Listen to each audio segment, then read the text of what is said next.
같이 조용히 기도하심으로써 2021년 3월 14일 주일 아침 예배를 성부와 성자와 성령 이름으로 시작합니다. 성경 공독하겠습니다. 오늘 이 시간 여러분에게 주신 하나님의 말씀은 구약성경 시편 84편 구약성경 시편 84편 1절에서 12절까지 말씀입니다. 똑같은 성경이라면 구약성경 864 혹은 865명이 되겠습니다. 할렐루야. 아멘. 할렐루야. 아멘. 오늘도 주임 전에 나오신 여러분들에게 하나님의 은혜와 사랑이 함께 하시기를 주님의 이름으로 축복합니다. 아멘. 우리 옆 사람과 함께 한번 인사할까요? 언제 어디서나 예수가 그리스도이십니다. 네, 다시 한 번 더 아멘하여 하나님께 영광을 돌립니다. 아멘하여 하나님께 영광을 돌립니다. 제가 몇 주 전인가요? 지난주 그것도 헷갈려요. 예배 드릴 때 그게 꼭 원칙 꼭 그렇다는 건 아니지만 일반적으로 이렇게 할 때 은혜를 받는다고 말씀드렸죠. 그래서 눈을 뜨고 저를 보시는 분이 입을 열어 아멘을 크게 하고 찬송하시는 분이 은혜 받는다 말씀드렸어요. 또 안 하면 못 받는다 이건 아니에요. 근데 일반적으로 그렇게 본 은혜를 받더라고요. 그러니까 오늘도 그런 말씀 함께 나누고 싶어요. 제가 에스겔에서 보니까 그 목사님 말씀이 에스겔에서 47장 말씀이었어요. 이 말은 뭐냐면 그 목사님이 절대가 아니라 이렇게 오랫동안 신앙생활을 해보니 보통 은혜 받을 때 이런 과정이 있더라라고 하는 것이죠. 에스겔에서 47장에 보면 이제 이스라엘을 회복시킬 때 하나님의 성전에서 물이 나옵니다. 물이 나와서 그 물이 발목에 차고 무릎에 차고 허리에 차고 완전히 덮어서 이제 그런 환상을 보여주셔서 하나님께서. 그런데 그 물이 닿는 것보다 다 살아났어요. 강도 땅도 사람도 살아나고 풍선 열매를 맺었단 말이죠. 그 물은 어디서 나오냐? 성전에서 나온다. 성전에서 물이 나와요. 그러니까 성전에서 은혜의 물이 나온다는 것이죠. 그때 이제 은혜의 물을 받는 그게 처음에 발목이라는 거예요. 그래서 제가 어릴 때 목사님 저한테 그랬어요. 발목의 은혜를 받아야지. 발목의 은혜가 뭔지 아세요? 모르죠? 성경에 나와 있는 건 아니에요. 일반적으로 이게 이런 은혜인가 보다. 발목의 은혜는 교회를 즐겨오는 거예요. 교회를 기뻐하는 거예요. 교회를 기다려주는 거예요. 처음에 아멘했다가 점점 줄어들어. 저는 오히려 그런 면에서 보면 제가 중고등학교 때가 훨씬 더 발목의 은혜가 많았어요. 교회 가는 게 기다려졌어요. 토요일이 주일이 기다려졌어요. 기다리는 게 뭐냐면 생각이나 그게 전혀 깜깜한 게 아니라 생각이나 주중에 토요일날 교회 가야지, 주일날 교회 가야지. 발목의 은혜가 있었던 것 같아요. 물론 그게 뭐 교회만 와야만 또 제가 은혜가 지금처럼 우리 생각하는 그런 성숙한 신앙이 아니라 또 교회가 재밌었어요. 애들이랑 만나는 거, 선생님이 가르쳐주는 거, 또 교회에서 생활하는 것 자체가. 그러니까 그게 꼭 다 은혜가 우리가 생각하는 일반적으로 은혜가 충만해서는 아닌 것 같아요. 근데 아무튼 발목에 은혜가 있어서 교회 가는 게 즐거웠어요. 그리고 막 그런 마음이 있죠. 제가 좀 순순 아니고 순진해서 칭찬을 막 더 열심히 하려고 했어요. 그때 어떤 똑똑한 친구들은 그렇게 말하더라고. 야, 칭찬한다고 다 하냐? 아이고, 저를 놀리더라고. 나는 칭찬받는 게 좋아가지고 칭찬해주면 더. 그래서 선생님이 매일매일 교회를 찾아야 돼. 그래요? 그래가지고 제가 고등학교 때 학교 가면서 교회를 들러서 기도하고 가고 다시 학교에 오면서 교회를 들러서 기도하고 갔어요. 고등학생이 무슨 권사님 장로님이 아니라 고등학생이 그랬다. 그게 내가 무슨 대단한 믿음이 아니라 그런 은혜를 주셨구나. 그 다음에 발목의 은혜, 그 다음에 무릎의 은혜. 무릎의 은혜가 뭘까요? 그렇죠. 딱 알아. 무릎의 은혜는 보통 기도하는 거라. 그러면서 기도를 배우게 돼. 기도하게 된단 말이에요. 이게 꼭 그런 건 아니지만 순선 차이가 있을 수 있지만 은혜의 과정에 있어서 그 다음엔 기도의 무릎을 배운단 말이에요. 그래서 기도가 뭔지를 배워. 그러니까 배운다는 게 공부해서 배우는 게 아니라 경험하는 거죠. 경험하는 거. 그래서 여러분들이 주변에 기도를 배울 사람이 많았으면 좋겠습니다. 여러분들이 여러분 기도를 보고 누군가 배울 수 있는 여러분 되시기를 바랍니다. 제가 지난주 수요일에 기도했잖아요. 말씀드렸잖아요. 그때는 교회 지금도 두 분이 기억나거든요. 지금도 기억이야. 이름이 양길선 권사님, 한무순 권사님. 왜냐면 우리 교회 가면 되게 혼났어요. 그 할머님 가가지고 왜 교회 썰고 그래? 맨날 혼났어요.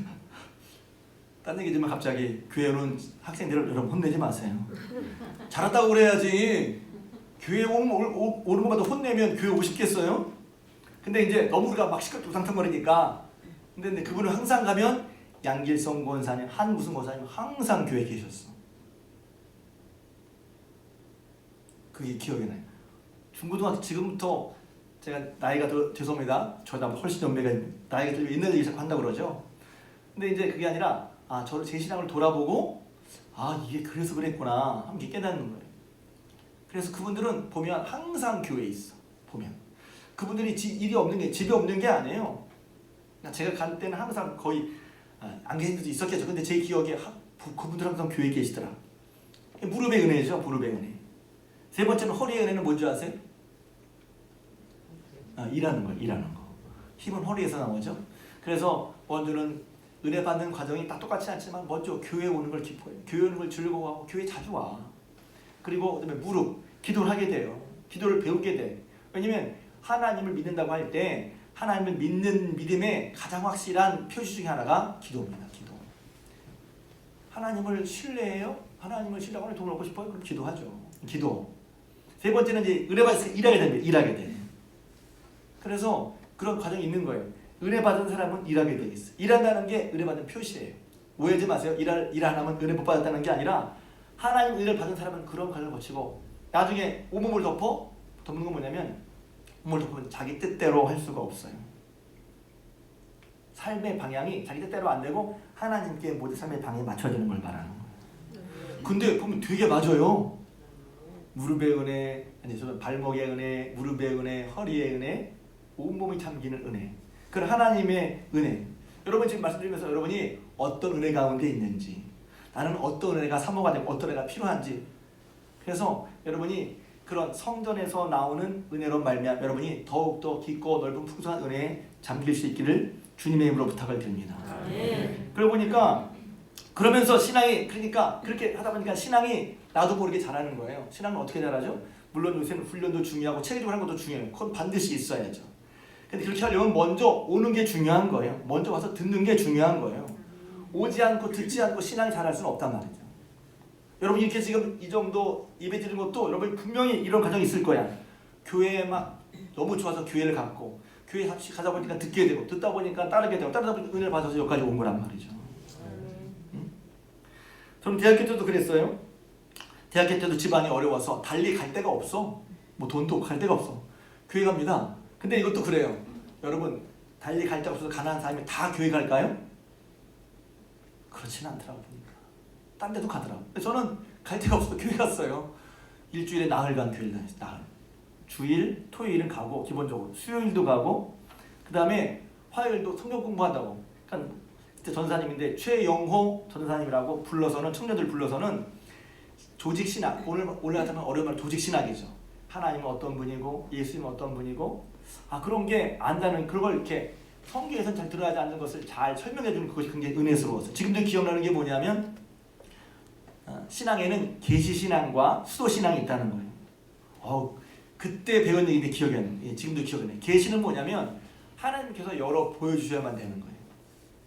그러니까 인간의 힘으로 알 수 있는 게 아니라 하나님께서 계시란 말이 뭐냐면 리빌, 드러난다는 말이에요. 열어줘야 된다는. 커튼이 닫혀있으면 못 봐, 몰라. 커튼을 열어줘서 보게 해야만 알아지는 신앙. 그걸 계시신앙이라는 거고 그래서 그거는 위에서부터 아래로의 신앙이라고 해요. 그러니까 사람이 또 하나는 수도종교, 수도신앙. 수도는 사람이 나이부터 시작해서 내가 하나님 찾아서 올라가려고 하는 거란 말이죠. 근데 왜냐면 기독교적으로는 사람이 하나님을 이렇게 이룰 수가 없어요. 왜? 죄가 있거든요. 그리고 한계가 있거든. 그래서 기독교는 계시신앙. 하나님께서 보여주셔야, 열어주셔야, 그래서 다가오셔야 우리가 깨닫는 거란 말이죠. 그러니까 크게 정리가 돼.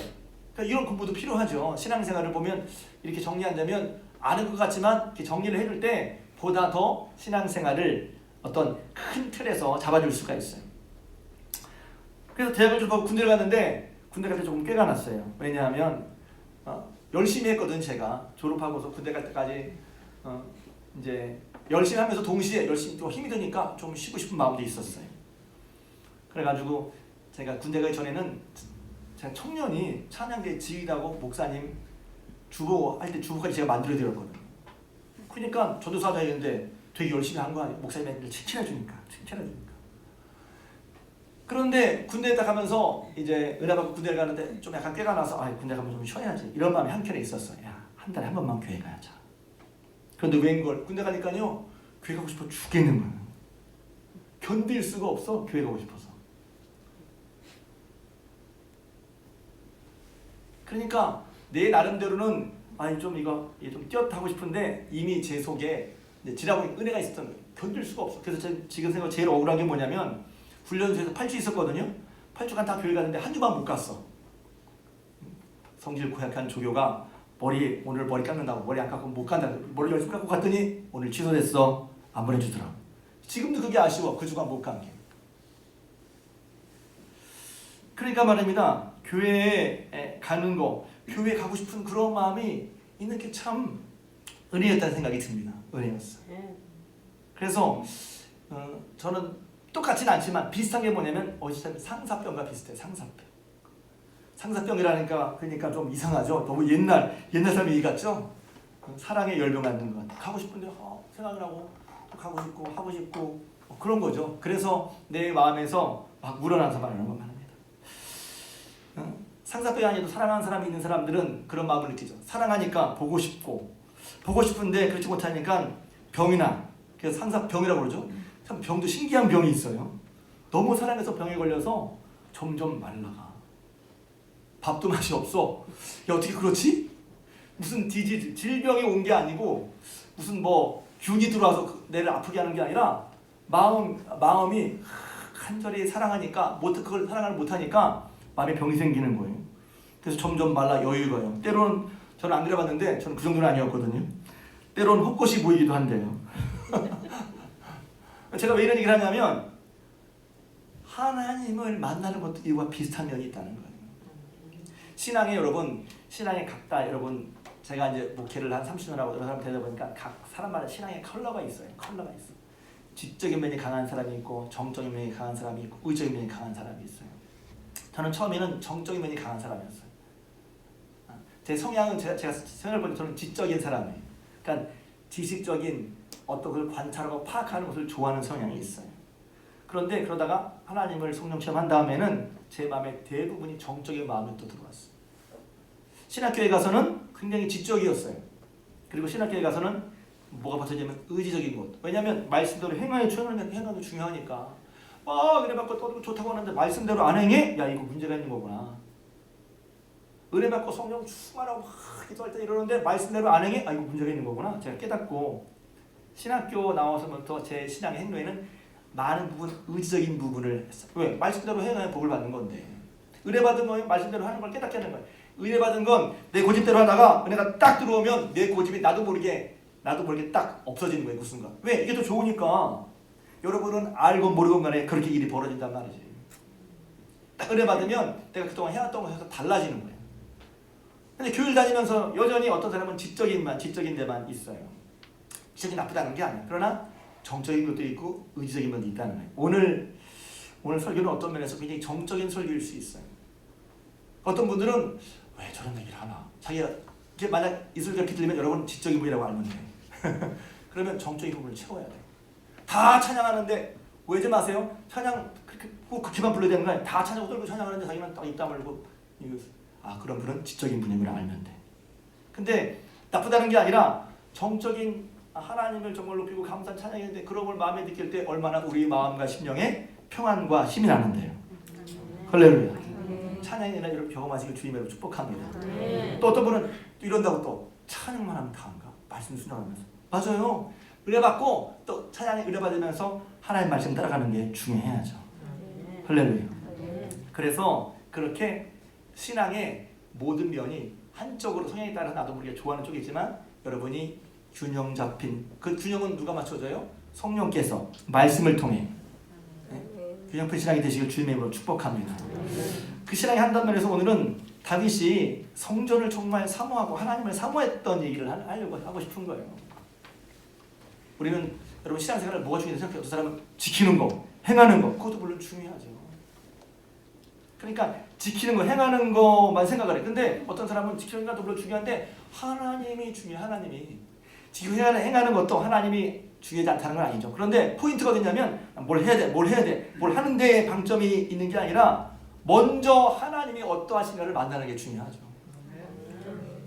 하나님 이런 분이구나. 그래서 저 같은 경우는 하나님 이런 분인가를 만난 다음에 내 마음이 바뀌어서 내 힘으로 안 되는 걸 하게 돼요. 할렐루야. 그러니까 어떤 분은 기도 하나님 만나는 것만 하는데 정작 어떤 일을 하게 되면 안 해. 그런데 그 부분이 채워져야 되는 것이죠. 오늘 다윗이 쓰는 말입니다. 84편에 고라 자손의 시 인도자를 따라 기쁨에 맞춘 노래라고 되어 있어요.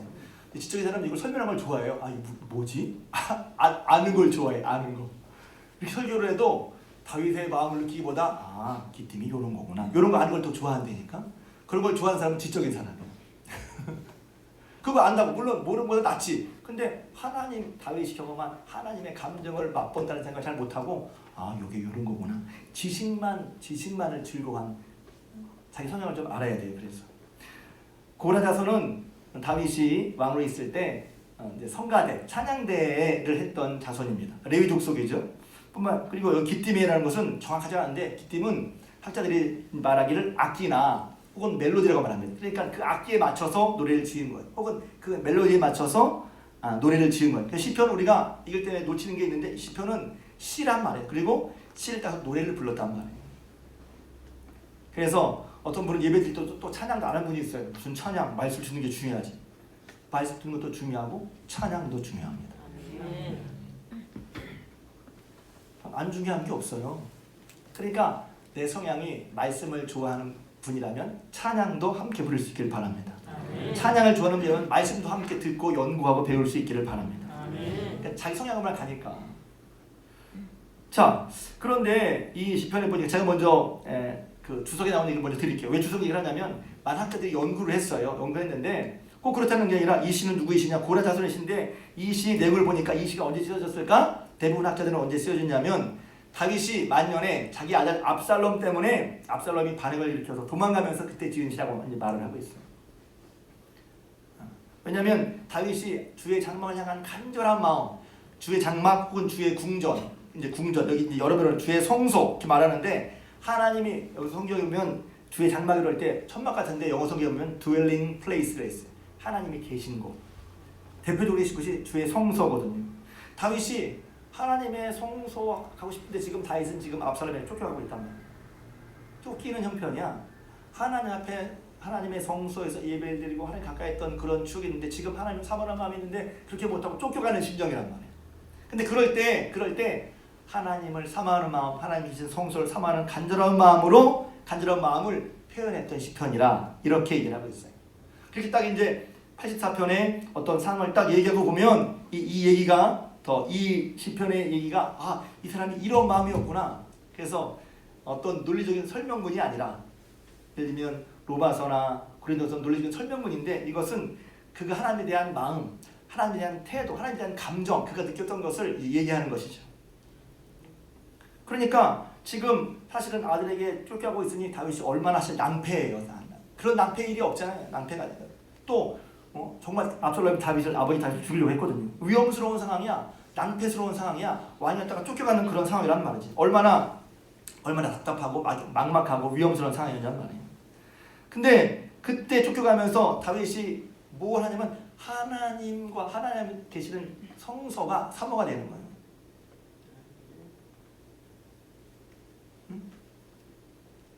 지금 쫓기라고 정신이 없어. 위험하고 힘들고 창피하고 쫓기라고 정신이 없는데 다윗의 마음속은 뭐냐면 하나님과 하나님이 계신 성소가 사모가 됩니다.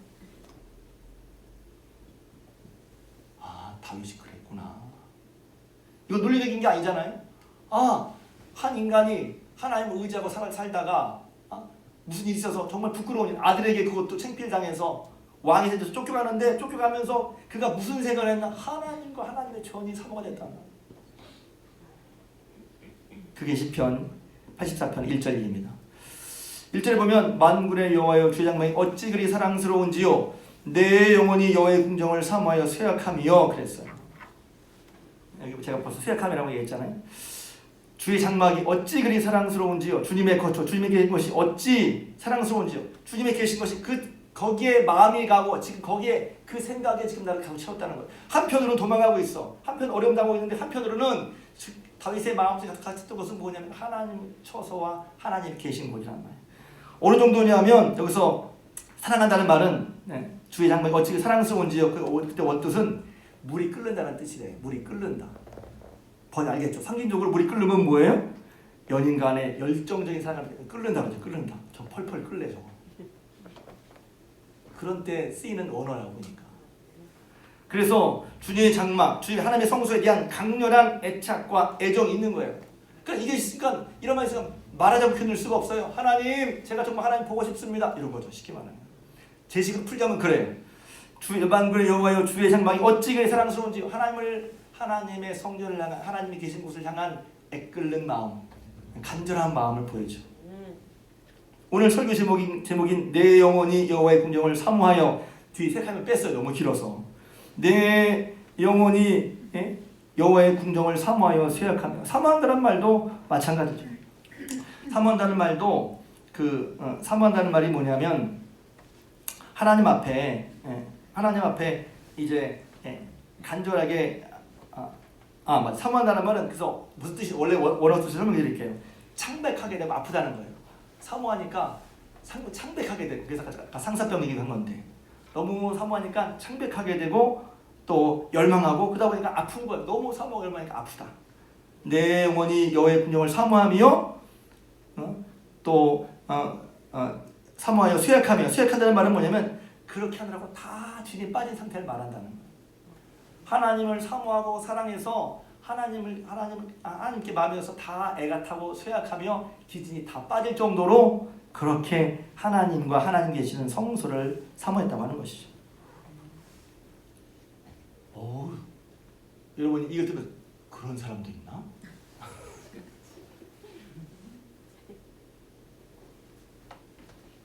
그런 사람도 있다는 거죠.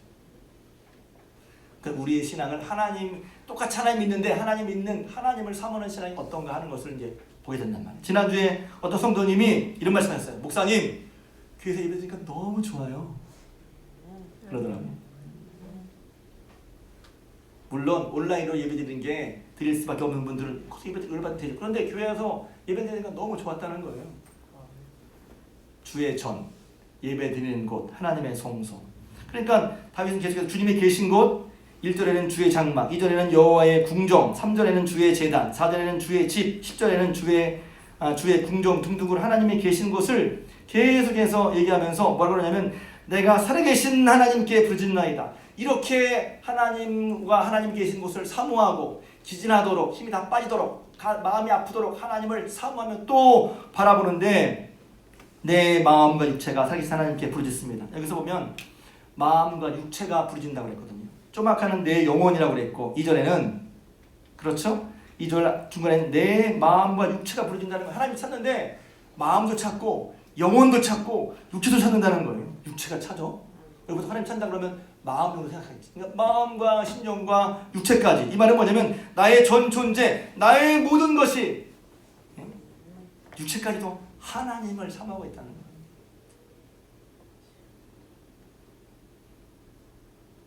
갑자기 죄송합니다. 설교문에 없는 건데 설교문에 없어서 생각나면 합니다.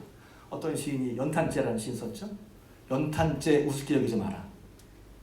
너는 누구에게 그렇게 뜨거웠던 적이 있었나? 연탄재라는 시. 연탄재 우습게 여기지 마라. 너는 누구에게 그렇게 뜨거웠던 적이 있었나? 하나님께 이런 가운데 있지만 다윗이 여기서 믿음으로 고백하죠. 지금 나는 살아계신 하나님께 부르짖고 있습니다. 할렐루야. 비록 지금 자기는 다시 한번 사회에서면 아들에게 쫓겨가는 상황이야. 목숨이 들어온 상황이고 낭패스러운 상황이고 답답한 상황이고 어떻게 앞을 볼 수 없는 상황인데 그런 것 하나님을 사모하면서 뭐가 아니면 하나님께 살아계신 하나님께 내가 부르짖습니다. 하나님을 찾는다는 것입니다. 그러니까 다윗은 그렇게 하나님을 예비하는 축복의 삶으로부터 멀어진 현실 가운데 있었어요. 그러기에 다윗에게 더욱 필요했던 것은 살아계신 하나님께서 전능하신 능력으로 불의한 자를 심판하셔서 자신들을 구원으로 이끄시기를 바라고 또 바랬던 것이죠. 그런 가운데 다윗은 그렇게 하나님을 사모했어. 간절히 찾았어요. 그래서 살아계신 하나님께 부르셨습니다 하면서 나의 왕 나의 하나님이라고. 나의 왕 나의 하나님. 그분은 나의 왕.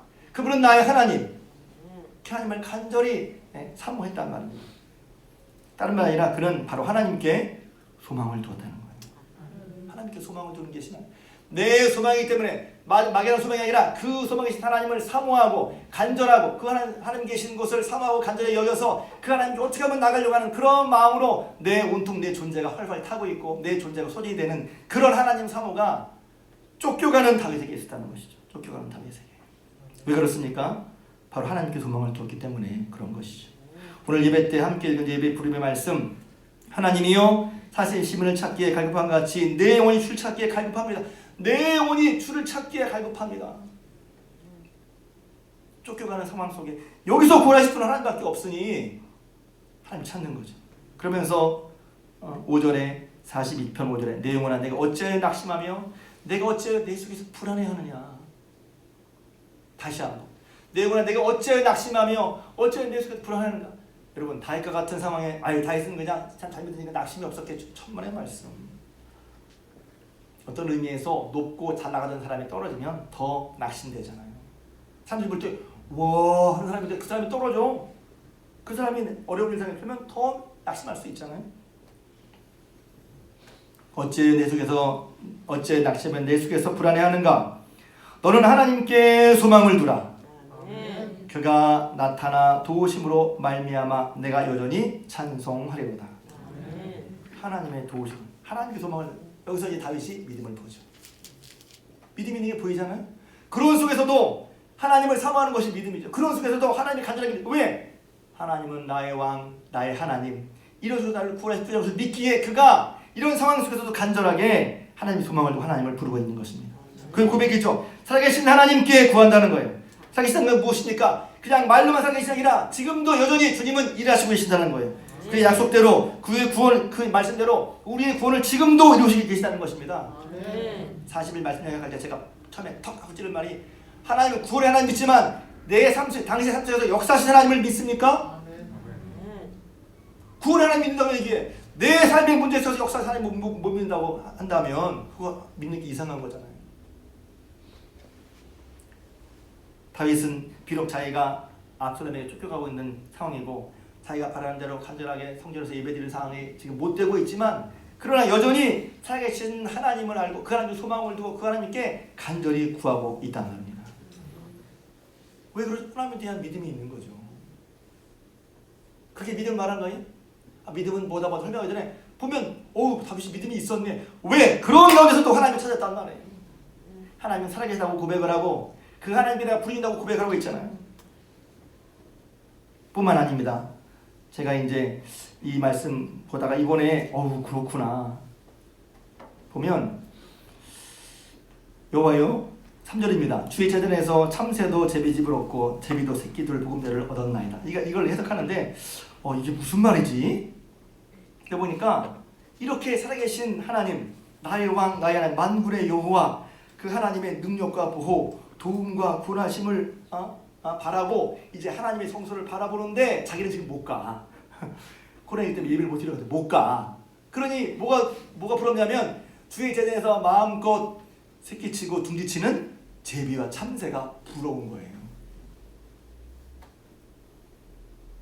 비로소 부러워. 와 제비는 좋겠다.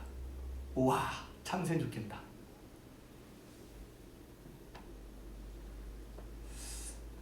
교리적인 신앙 얘기 같지 않죠? 우와 왜 부러워요? 자기가 사모는 주의 제단에 참새도 제비도 새끼들 보금자리를 얻었다고 하는 거예요. 그 안에서. 그러니까 하나님 사모하다 보니까 그렇게 주의 제단에 주의 성소에 가까이 있으니 좋겠다 하면서 그분을 향한 하나님 향한 경외와 친밀감을 말하고 있는 것이죠. 이게 논리적으로 설명문으로 설명이 됩니까? 하나님을 믿고 의지하고 하나님을 향한 간절한 마음, 하나님을 소망하는 마음. 그러니까 그분을 향한 경외심과 친밀감을 동시에 볼 수 있어. 그러면서 고백을 하지 말아죠. 이게 이제 오늘 설교적으로 보면 이제 그나마 이제 논리적인 얘기예요. 그 복 있는 사람 세 가지를 말합니다. 야, 제가 보니까 이 하나님 복 있는 사람이야. 어떤 회복이 있습니까? 4장 4절에 보면 주의 집에 사는 자들이 복이 있다. 주의 집에 사는 자들이 복이 있다. 누가 복이 있다? 주의 집에 사는 자들이. 어떤 사람이 주의 집에 사는 자들이 어떻다고요? 복이 있다. 성경에 복이 있다는 말은 복받기 원하시는 분은 잘 기억하세요. 주의 집에 사는 자들이 복이 있습니다. 그들이 항상 주를 찬송하리다. 그런데 여기서 1차적으로 주의 집에 사는 자, 교회에 사는 자, 성전에 사는 자 1차적으로는 뭐 제사장을 볼 수가 있죠. 그런데 그 사람들만 아니라 거기에 들어가 하나님을 섬기고 예배드리면서 하나님과 마음을 나누고 교제하며 원할 때마다 하나님을 찾고 예배하는 사람들, 그들이 주를 찬송한다는 거예요. 주의 집에 사는 사람은 1차적으로는 제사장일 수 있지만, 그러나 주님의 집에, 주의 성소에 들면서 예배하고 주님과 교제하고 마음을 나누고 하나님을 섬기고 원할 때마다 하나님을 찾고 예배하는 그런 사람들, 그런 사람들이 복이 있다는 거예요. 할렐루야. 그래서 이제 지금 오후 시간마다 찬양에 대한 말씀 나누고 있는데, 주를 찬송한다는, 주를 자랑한다는 거예요. 주를 찬송한다. 할랄, 주를 자랑한다는 거예요. 주를 내세운다는 거예요. 하나님! 하고 주를 자랑한다는 거죠. 여러분에게 하나님은 자랑하고 싶은 하나님이신 줄 믿습니다. 와, 하나님, 우와, 하나님. 왜? 주께 힘을 얻고 주의 집에 사는 자들이 복이, 그렇게 하나님 찾아 나와서 하나님께로부터 힘을 얻고 하나님을 예배할 때마다 의뢰를 받으니 그게 복 있는 사람이죠. 그걸 아니까 하나님을 내세우고 하나님을 자랑하는 거지. 그게 찬양이란 말. 찬양의 기본은 하나님을 높이는 거야. 그래서 찬양에는 하나님에 대한 고백이 들어가 있는 거죠.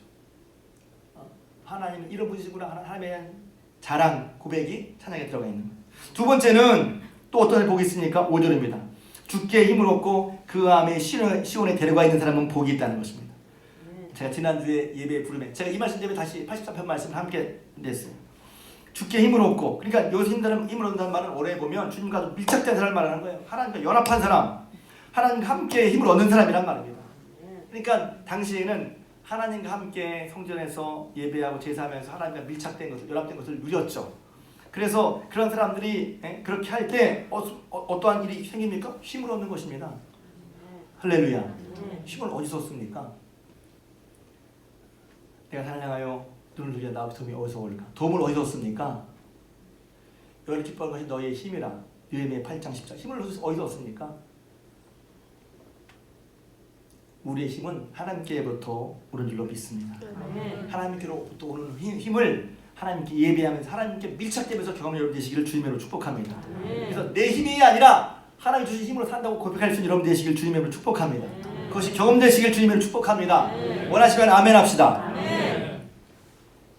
그렇잖아요. 그런데 지금 다윗 상황을 보면 그렇게 성전에서 못했어. 예배를 못해.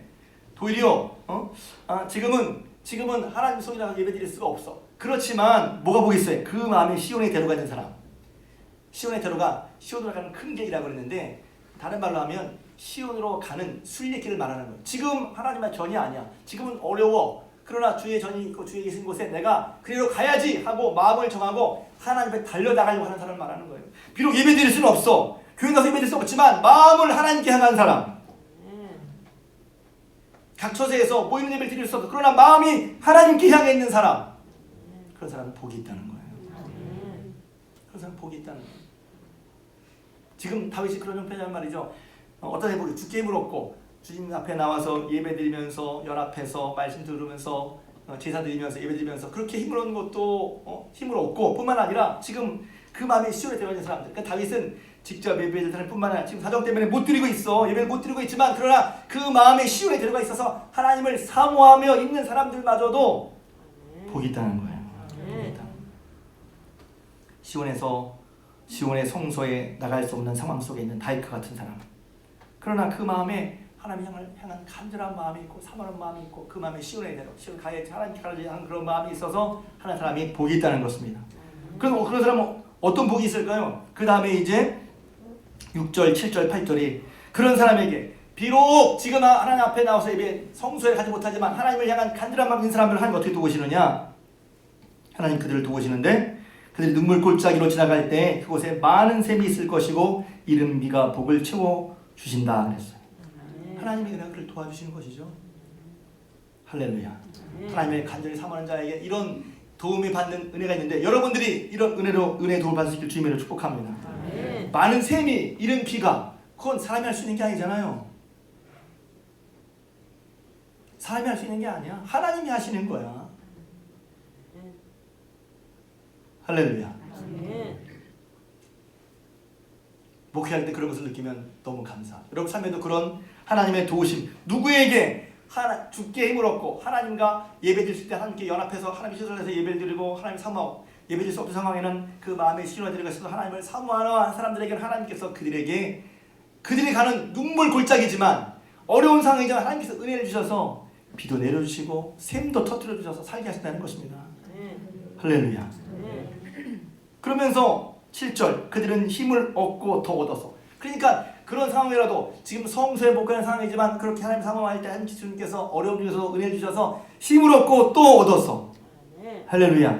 그리고 날마다 주님을 사모하는 말미암아 힘을 얻고 더 얻으시길 주님으로 축복합니다.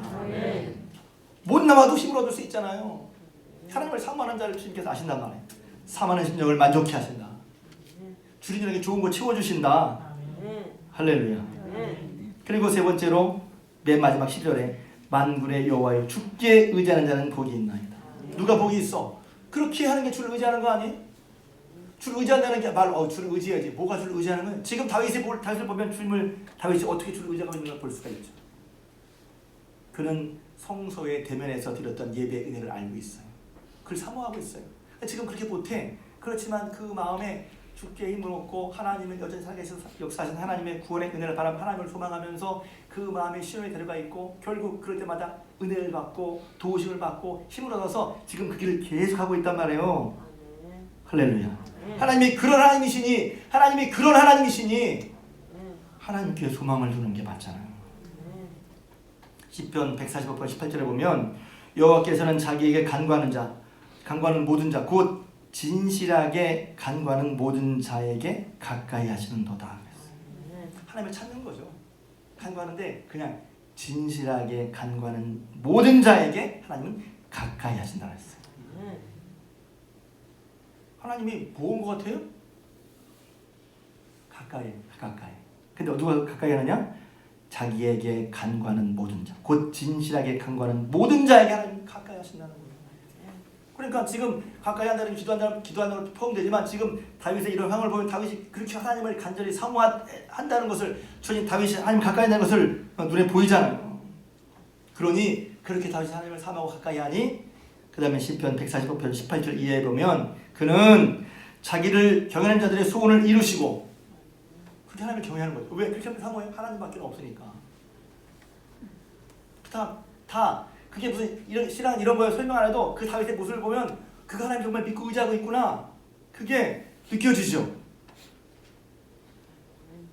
정말 그가 하나님 의지하고 있구나. 하나님을 바라고 있구나. 하나님을 경외하는 데 소원을 이루시며 또 그들의 부르짖음을 들으사 구원하시리로다. 그랬어요. 할렐루야. 그래서 시편 146편에 보면 이랬어요. 귀인들을 의지하지 말며 도울 힘이 없는 인생도 의지하지 말지니 그 호흡이 끊어지면 흙으로 돌아가서 그날에 그 생각도 없어져 버린다. 도대체 뭘 따르는 거야? 누구의 생각을 따르는 거야? 누구 말을 따르는 거야? 이따가 없어질 것을 따르지 말고. 찬드문 있는 것 같아요. 시편 146편 3절에서 5절. 그의 호흡이 끊어지면 흙으로 돌아가서 그날에 그의 생각이 소멸하려다. 야곱의 하나님을 자기 도움으로 삼으며 여호와 자기 하나님께 자기의 소망을 두는 자는 복이 있다. 할렐루야. 그러니 다윗이 예배 드릴 때는 하나님께 간절하게 사모하고 쇠약할 정도로 상사병 걸린 것처럼 그렇게 예배드리고 지금 예배 드릴 수 없는 상황이지만 그럼에도 불구하고 여전히 살아계신 하나님께 자기 형편을 아뢰고 예배 드린단 말이에요. 주의 장막이 어찌 그리 아름다운지. 찬양할 거예요. 좀 이따가. 내 영이 주를 사모합니다. 주의 장막이 어찌 그리 사랑스러운지. 내가 주님께 기도합니다. 여러분의 삶이 주의 장막을 사모하는 여러분 되시길 주님으로 축복합니다. 주님을 사모하는 여러분 되시길 주님으로 축복합니다. 그럴 때 어려운 길을 걸어가도 눈물 골짜기를 걸어가도 하나님께서 은혜로 우리를 붙잡아 주실 줄로 믿습니다. 그런 분은 힘을 얻을 줄로 믿습니다. 힘을 얻고 또 얻을 줄로 믿습니다. 주를 의지하는 자가 복이 있는 거예요. 야곱이 하나님으로 자기 하나님 소망을 두는 사람이 복이 있는 거란 말입니다. 그러기에 우리는 하나님을 가까이 해야죠.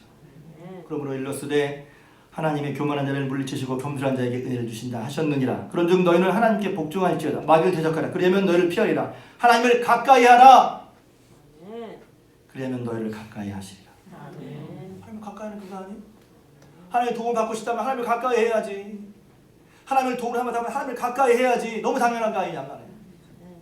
하나님을 멀리 하는 것 같은 느낌, 하나님과 멀리 떨어진 느낌이 있다면 여러분 다윗처럼 하나님과 하나님의 전을 사모하시기를 바랍니다. 교회 와서 기도하시길 힘쓰기를 바랍니다. 하나님과 교제하면서 기도하시길 힘쓰기를 바랍니다. 하나님을 간절히 찾을 수 있기를 축복합니다. 혹시 저는 그래서 이제 이 설교를 준비하면서 야 내가 고등학교 때는 왜 그렇게 그랬지? 지금 그때 보면 순서를 찾는 마음도 좁아진 것 같아. 대신 애씁니다. 하나님 앞에 뜻을 정하고 하나님 제가 하나님을 사모하며 하나님 기뻐하실 저는 찬양할 때 그런 마음 회복되는 것 같아요. 고등학생 때 그때 은혜가 찬양하면 찬양 너무 감사하고 귀한 거죠. 저 여러분들이 저보다 더 많이 찬양의 은혜를 경험하길 주님의 이름으로 축복합니다. 하나님을 가까이 할 때 하나님 가까이 하신단 말이에요. 그러니 히브리서 10장에 보면 약속하신 이는 미쁘시니 우리가 믿는 도리의 소망을 움직이지 말고 굳게 붙잡고 하나님을 굳게 붙잡고 서로 돌아보아 사랑과 사랑을 격려하고 모이기를 패하는 어떤 사람의 습관과 같이 하지 말고 오직 권하여 그들의 가까이 몸을 볼수록 더욱 그래. 모이지 말자. 왜 모이지 말자 그래요? 왜 모이지 말자 그래요? 왜 모이지 않으려고 해요? 서로 돌아보고 사랑과 사랑을 격려하고 모이기를 패하는 사람이 어떤 습관이야. 무슨 일만 있으면 안 모이려고 그래. 여러분 그게 습관이란 말이에요. 무슨 일만 있으면 안 모이려고 그래. 무슨 일만 있으면 안 하려고 그래. 그렇게 하지 말라는 거죠. 다윗이 하나님을 사모하는 거죠. 할렐루야. 그렇게 하면 사모할 때 어떻게 합니까? 하나님께서 주시는 은혜가 힘든다는 거예요. 그거 찬양할 거예요. 꽃들도. 야, 죽게 나갈 때 주님께서 그곳에서 샘을 터쳐주실 것을 믿습니다. 지금 여러분 가운데 혹시 그런 다윗처럼 안타까운 상황에 있는 분이지만 그러나 하나님 간절히 사모할 때 하나님께서 그분의 눈물 골짜기에 이른비를 내려주고 샘을 터쳐주시고 주님께서 힘을 얻게 하시고 또 얻게 해주길 주님의 이름으로 축복합니다. 사도행전을 보면 초대교회의 모습이 뭐냐면 날마다 마음을 같이하여 성경에 보이기를 힘쓰더라고 있어요. 보이기를 힘쓰는 모습이 우리의 모습인 줄 믿습니다. 코로나19 때문에 여러 가지 불편하고 나도 모르게 우리 마음의 신의 생태계가 주님을 사모하는 것을 모르고 그냥 뒤쪽으로 머리로만 하려고 그래. 머리보다 간 건 마음이에요. 뒤쪽이 무시하자는 게 아니라 다시 한번 다윗처럼 여호와의 궁정을 간절히 사모하며 그렇게 궁극하게 사모할 때 하나님께서 이른비와 우리가 가는 골짜기에 샘을 터뜨리셔서 은혜를 경험한 여러분 되시길 주님의 이름으로 축복합니다. 기도하겠습니다. 주님, 때로 저희를 알면서도 주님을 찾기에 딱딱하고 또 완악한 마음일 수 있습니다. 주님 야곱에게 나타나신 것처럼 저에게 은혜를 더하여 주시옵소서. 주님께서 사울에게 먼저 나타나셔서 은혜를 깨닫게 하신 것처럼 주의 은혜를 더하여 주시옵소서. 지혜와 계시형을 함께 하셔서 우리의 마음을 열어 주님께서 우리의 마음을 두드리실 때 기꺼이 문을 열어 아멘의 주를 받고 우리 마음과 심령이 새로워져서 오늘 말씀처럼 주께 힘을 얻는 저희를 되게 하여 주시옵소서. 주를 의지하는 저희를 되게 하여 주시옵소서. 그 마음에 신화가 들어가 있는 복된 사람을 살게 하여 주옵소서. 이제는 우리 주님 예수 그리스도의 은혜와 하나님 아버지의 크신 사랑하심과 성령님의 감화 감동 내주 교통 충만한 역사하심이 예배를 드리고 돌아가는 사랑하는 주님께 모든 도수들 위에와 저들의 가정과 기업 위에 자녀손 위에 손대는 물산 위에 그리고 이 나라 이 민족 또 저 북한 땅 위에 지금부터 영원토록 함께 하옵시기를 간절히 축원하옵나이다. 아멘.